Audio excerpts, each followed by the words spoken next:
tucked away in China's southeast corner is Jingdezhen, where the art of manipulating minerals and clay with pigments and enamels under scorching heat was established during the Han Dynasty. We don't know a lot about what they made, but we know that documents said that porcelain was produced in Jingdezhen between 206 and 220 AD. In the Tang Dynasty, porcelain evolved from being purely utilitarian to items of beauty that were also stunning technical achievements. Tang brought aesthetics into the porcelain and the quality of fineness, which you often hear in Chinese porcelain, how thinly they could make the ware, how translucent, how ephemeral it was, really. The Song Dynasty brought an understated elegance to porcelain, and it's still greatly coveted. Songware was characterized by a creamy glaze, shiny surfaces, and a green underglaze, very much a greenish tinge.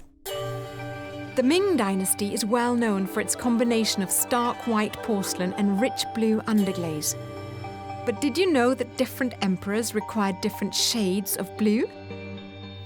For me, the most striking thing about Ming was the fanatical adherence to quality. Many of the mounds of waste porcelain outside Jingdezhen are actually not mounds of items that came out of the kiln ruined, that mounds of items that the mandarins who were due to take this porcelain to the emperor judged as being imperfect, and they were smashed deliberately.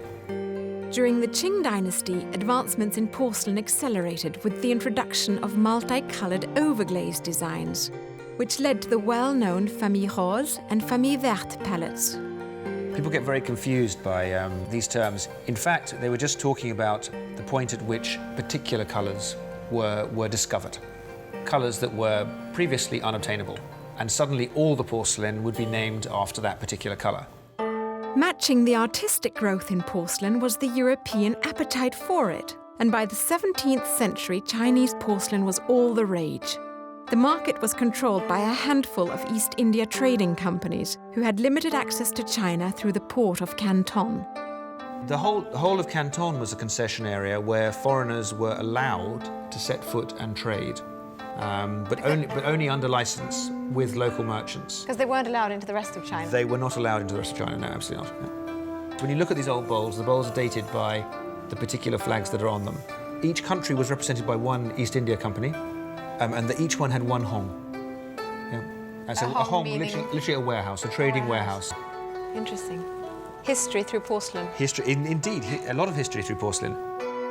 By the late 18th century, millions of porcelain objects had moved through Canton. But exports declined dramatically with the introduction of European production and chinoiserie, designs that appeared to be Chinese but were in reality imitations from the imaginations of Western artists.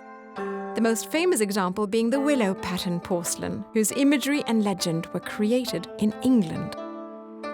Today, many European export porcelain pieces remain in collections. But tragically, the rise of Chairman Mao and the Cultural Revolution left most of China's most beautiful porcelain in piles of smashed shards.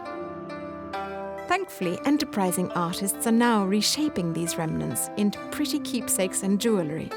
Probably the only way for most of us to be able to afford our own Ming, Sung or Tang vase. Join Viking as we explore the culture and traditions of ancient China.